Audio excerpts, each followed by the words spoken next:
This presentation is a discussion of IMAP for Linux using Dovecot, DNS for Windows using IIS, and DNS for Linux using Bind. This presentation is done by Mark Mosley.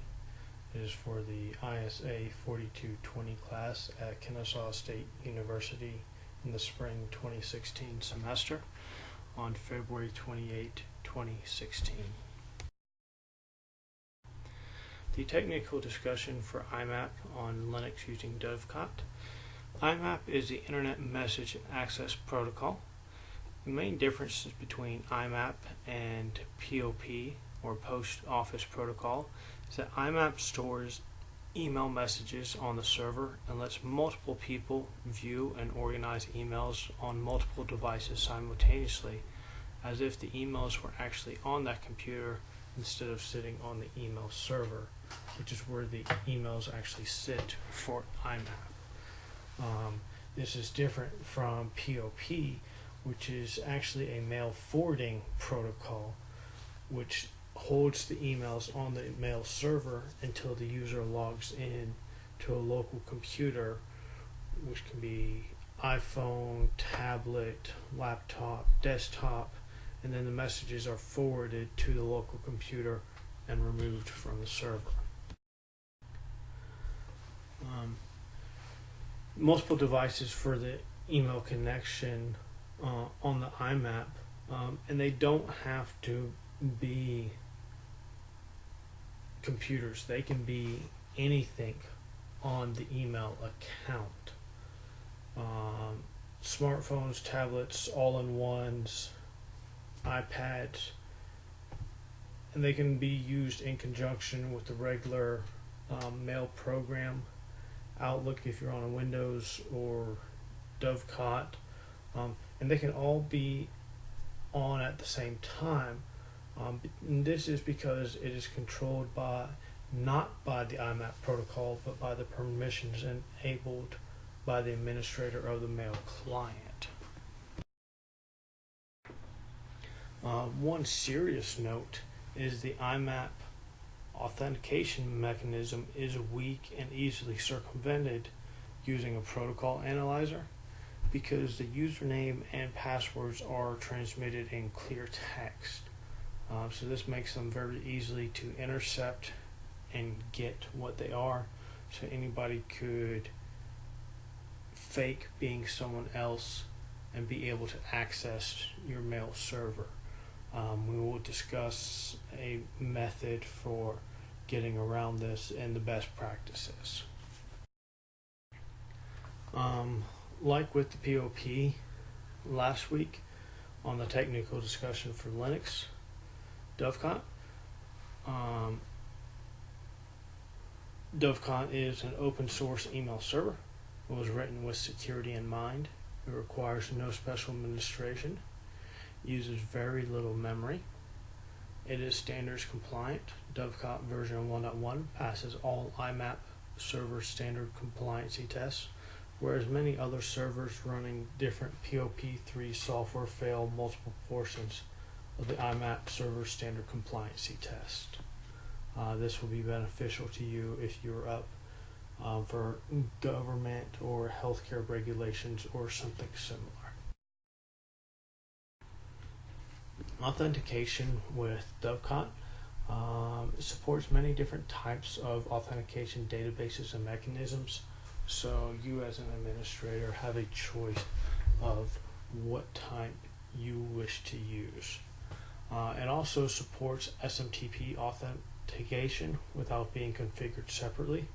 This is a huge bonus for using postfix version 2.3 and XM version 4.64 and newer users who can do SMTP authentication directly against Dovecot's back end without it having to be configured separately.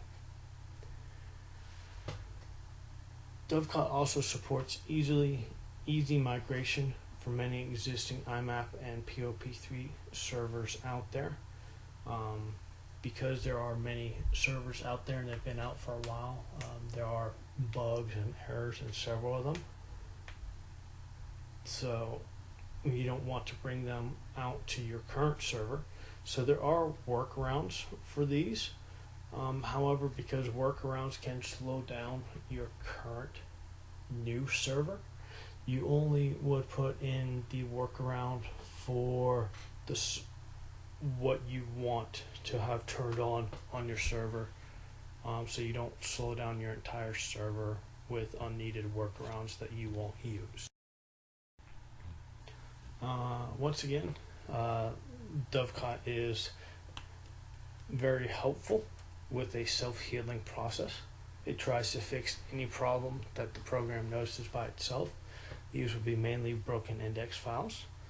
All programs or all problems are logged for an administrator to review, even problems that the program notices and fixes by itself. Error messages are easy to read, with not a whole bunch of technical information so that even the standard user understands them, but with enough technical information that an administrator can understand what the problem is on a technical level. And any crash is a bug for review by the Dovecot staff.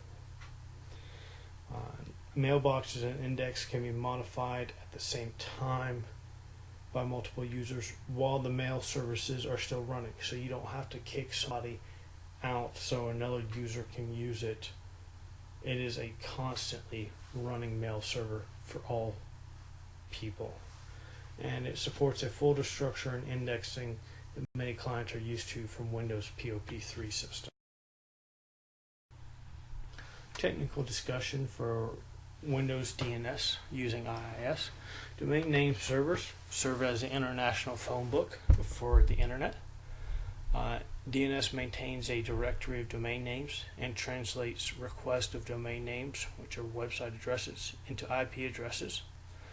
This is because www.google.com is easier for people to remember than 173.194.68.105. And you can see I'm trying to ping the Google server. So when I type in ping google.com, it automatically translates that into that IP address and goes off the IP address.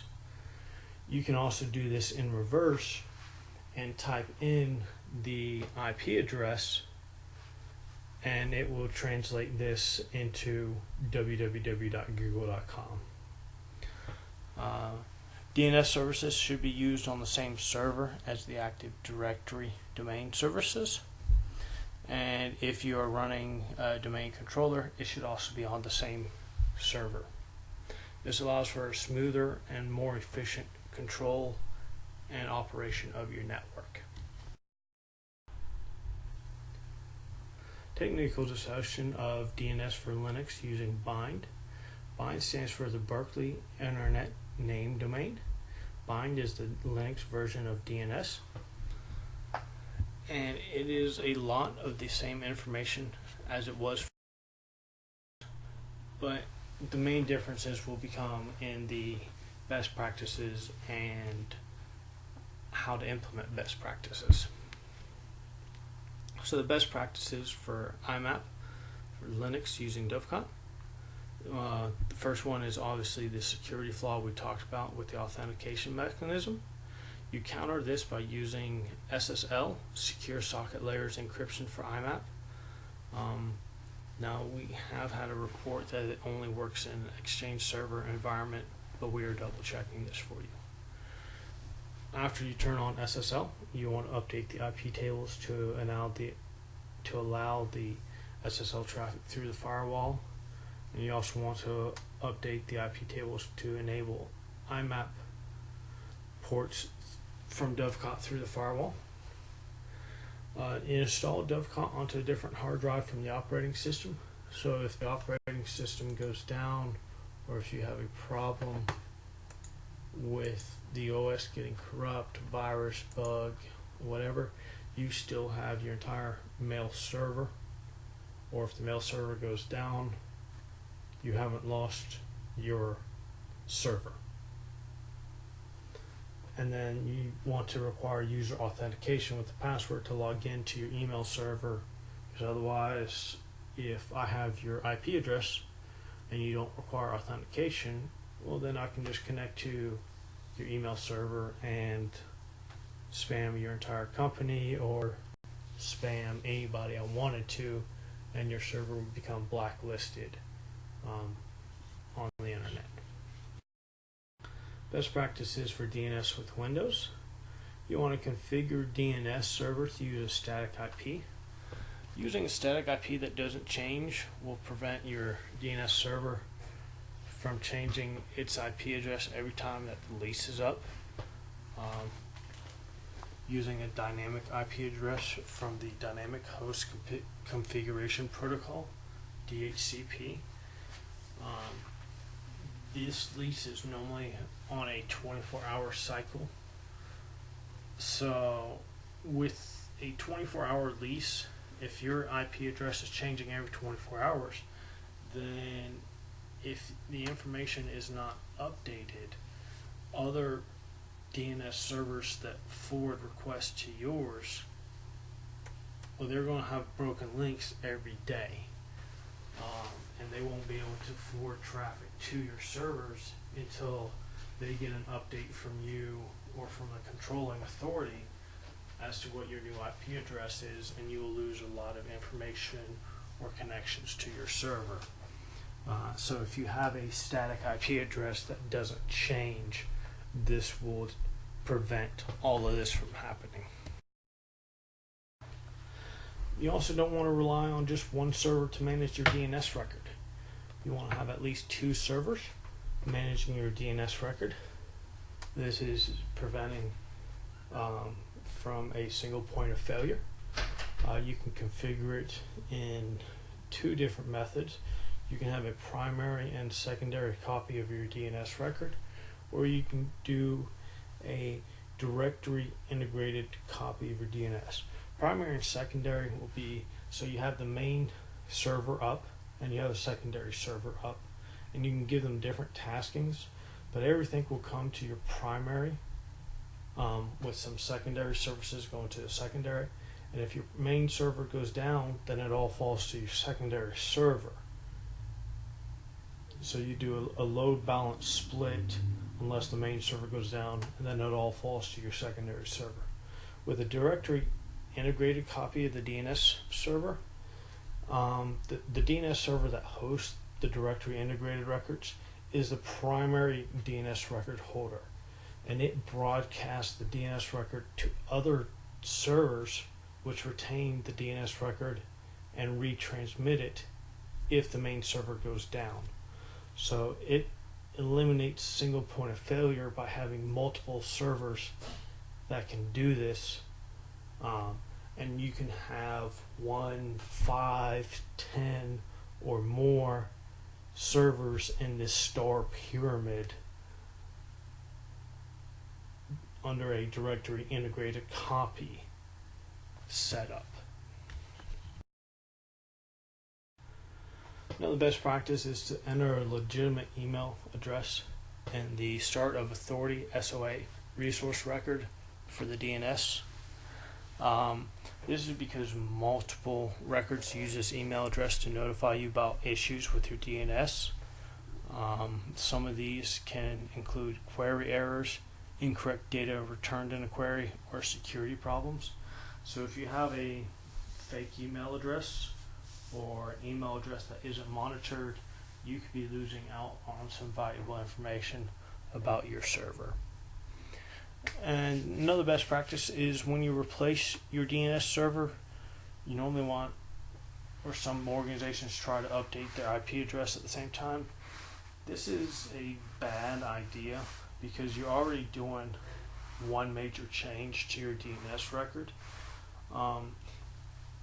Even though you're doing a direct copy of your old information over to the new server, don't try to change stuff at the same time. Bring the new server up, set it exactly the way the old server was, same IP address and all of that.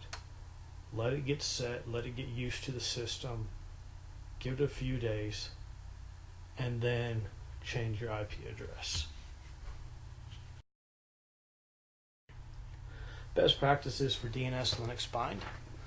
You want to run bind for DNS on Linux as the only service on that server. So nothing else on that server. This prevents other services and applications from competing with computer or network resources conflicting with bind. Also prevents the DNS services from going down due to having to restart the server because of the other applications. And also minimizes the risk of downtime for other business applications if the DNS server goes down from web attacks like a denial of service or a distributed denial of service attack. Also improves your ability to monitor the DNS server if you're monitoring CPU resources, memory, and all of that. How can you separate out which resources are going to the other application services versus bind? But if bind is the only thing running on the server, then you know it is all for bind. You want to place monitoring scripts or programs and check on the utilization of the DNS server to alert you when things change on the server. This will give you early warning that either you have a hardware failure or the server may be coming under attack. Some recommended conditions to monitor: CPU utilization, memory usage, network throughput and buffering, and file system utilization.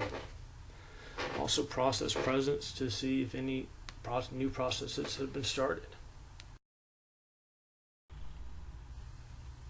So you also secure root access, but you run bind as an unprivileged, so anybody in bind can't make changes to the system, and you have to have a separate password to make changes to bind.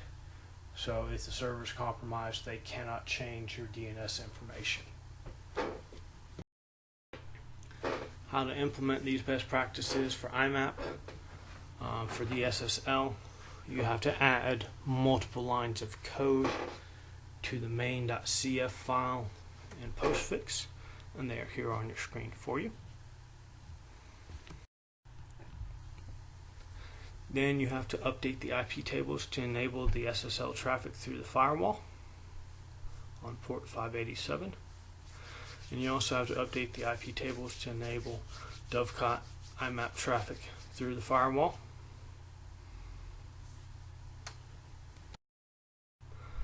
Best practices for DNS Windows IIS. This gives you instructions how to configure your DNS server to use a static IP address. And this is assuming you already have your DNS server set up and IIS installed. If you have to install your DNS server from the beginning, there is a link on the screen to installing it for a fresh install.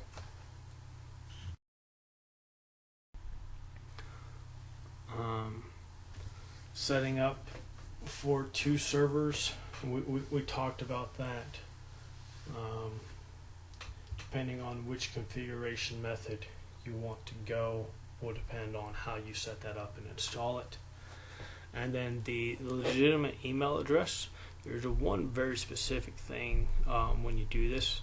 The @ symbol that is normally used has been replaced with a period.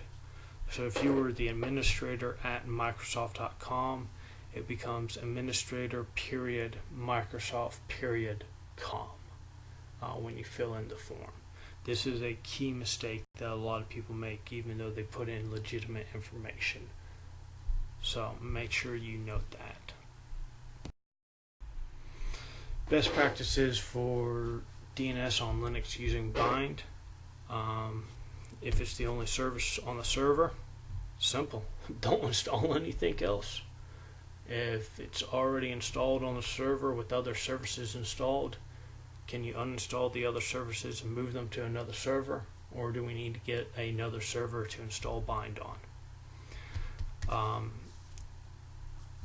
The monitoring scripts and programs to monitor the server health, you can write these yourself, get a technical person to write them for you, or you can buy programs off the web that are pre-configured to monitor these for you and send you email alerts.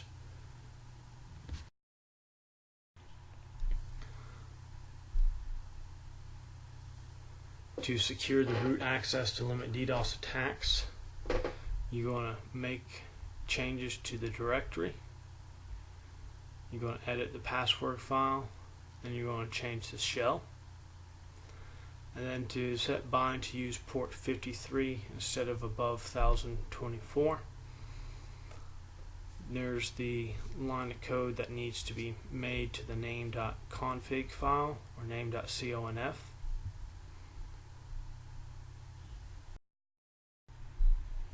And then to set bind to run as an unprivileged user, this shows you how to create a new user. And then you would log in at this user to run bind. And then these are my references that I used. Are there any questions?